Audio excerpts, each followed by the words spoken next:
Hello friends and my dear students. Today I will tell you about diphtheria vaccines. But before starting my presentation, I just want to brief you about what is a vaccine. So vaccine is a immunobiological preparation, and when it is given to any person, it will result in the stimulation of the immune system. Now there are three types of vaccine, mainly three types. So it is either live attenuated vaccines in which the live organisms are being taken and they are being attenuated. Attenuated means they are being weakened so that they lost the ability to cause the full-blown disease, but it will stimulate your immune system. Another type of vaccine is the killed or inactivated vaccine, and in the killed vaccine, the microorganisms they are grown in a controlled condition and they are killed either by means of heat method or by formalin method. And third type of preparation is the toxoid preparations. So what are toxoids? So exotoxins, certain exotoxins are secreted by the bacteria, and when these exotoxins are detoxicated, like you detoxicate your body, so when we detoxicate these toxins, it will result in the toxoid preparation. So toxoids are those toxins which loses its virulence but they retain their immunogenicity. So the problem with the toxoid is that it will forms only the neutralizing antibody are there. So it will neutralize only, they are not, you cannot say antibodies, but they are the neutralizing antitoxins.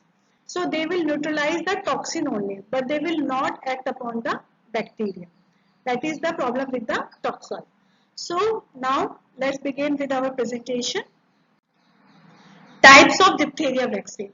So one type is the single vaccine. When there is only diphtheria is only taken as a single vaccine. So they could either be in the alum adsorbed vaccines or they have been prepared by the formalin precipitation. Then there are combined vaccines. So combined vaccines includes when they are combined with certain another vaccines, like diphtheria has been combined with the pertussis. So in this they have DPT. So diphtheria toxoid, tetanus toxoid and pertussis, that is a whole cell bacteria has been taken to make the vaccine. Then there are other vaccines where there is a DAPT, that is the acellular pertussis. When there is a small component A, that is the acellular pertussis, and diphtheria, full dose of diphtheria, full dose of tetanus toxoid. So these are given usually in the older children, where there is a chance of, if you give in the older children these vaccines, full form DPT, then there could be encephalitis reaction. Therefore, if we are giving DPT in older children, then you have to give this DAPT. Then there are other combinations, that is the DT only, that is the only diphtheria and the tetanus toxoid. Then there is another form in which the combined, that is a low dose of the diphtheria has been combined with the tetanus toxoid, that is known as the adult dose of diphtheria, that is only 2 flufferts. Children dose जो होती है, that contains a 25 flufferts unit of diphtheria toxin, and adult dose contains the 2 flufferts. Then comes the pentavalent vaccine. So this is a good combination which is being prescribed in the national immunization schedule. That is, you are combining DPT with a hepatitis B and Haemophilus influenzae B.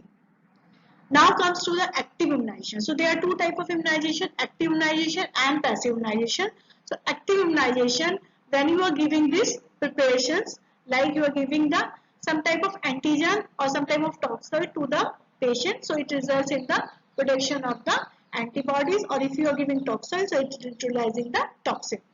So total 5 doses are given in the national immunization schedule. That is, if you are giving DPT combination, so it is 6, 10 weeks, 14 weeks. These are the 3 doses, and then the booster dose is being given at 16 to 24 months and at 5 years. But if you are giving only pentavalent vaccine, that is the hepatitis, it is a combination of DPT with hepatitis B, H influenza B, then at that time you have to give pentavalent vaccine only for these 6 weeks, 10 weeks and 14 weeks after birth. But when you will give the booster dose, then you have to give the DPT only, not the pentavalent vaccine. Because that 2 vaccine, hepatitis B and H influenza, that is given only 3 doses. And by what route it is being given, that is the intramuscular and anterolateral aspect of thigh.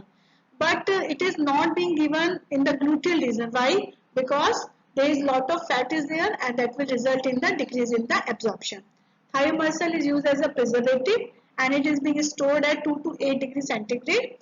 And if your vaccine is frozen somehow, then you have to discard, you cannot use it.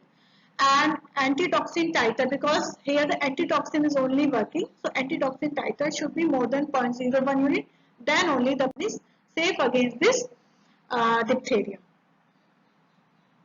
Then the toxoid, how this toxoid prepared? By incubating toxin with the formalin, or by the you can also prepare by the aluminum adsorption. That is how this toxoid 10 to 25 Lofler's unit is being used. Vaccine 1 dose contain 25 Lofler's unit of diphtheria toxoid, 5 Lofler's unit of tetanus toxoid, and 20,000 million pertussis. When we are using the adult dose, then only 2 Lofler's unit is being used. So when you are giving more than 7, suppose a children has not taken DPT vaccination and you want to give the vaccination at more than 7 years of age, then you cannot give that DPT which we are giving to small children. There you have to change your protocol.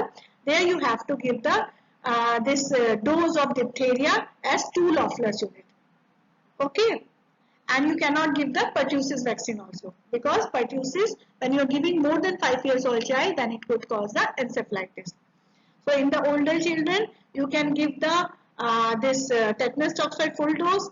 Diphtheria you can give 2 Loefflers and acellular pertussis. So at that time there will be no encephalitis reaction. That is why the different components have been formed. And TD is for the adult dose.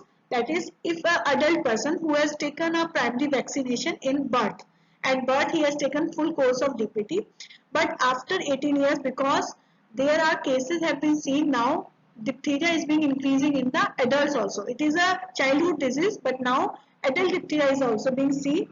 So it is being said that more than 18 years, after that every 10 years till 65 years you can take TD booster dose.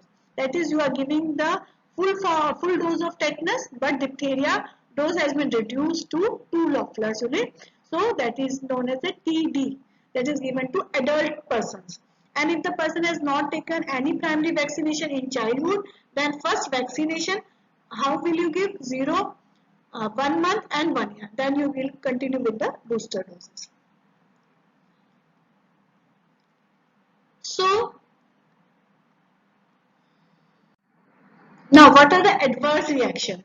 So, adverse reaction, that is when you are having this, because it is an intramuscular injection, so there could be fever and local reaction, and there is a severe encephalogenic encephalitis can be gone, but it is the rare reactions.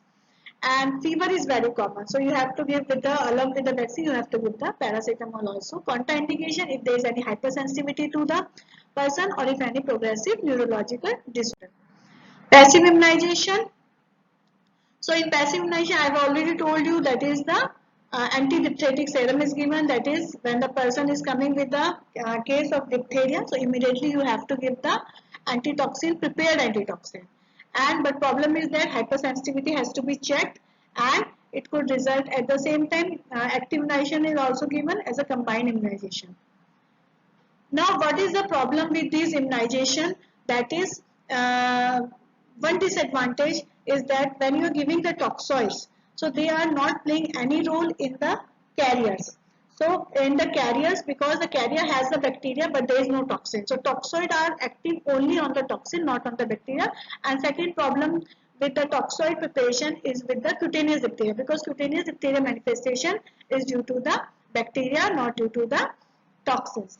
So that is all I want to tell you. And one thing I missed it, that is, when you are giving this combination, what is the advantage of DPT when we are giving in combination? That is, first of all, it reduces pain for the patient, because it is an injectable vaccine. So if you are combining these 3 vaccines at a single dose, the child is getting all the 3 vaccination. It is easy to remember. And third thing is that the pertussis component acts as an adjuvant. So it increases the immunogenicity of the vaccine. So there will be high chances of antibody production in the person. So thank you. And if you have any doubts, any question, any queries regarding this presentation, you can ask me in the comment section. Thank you.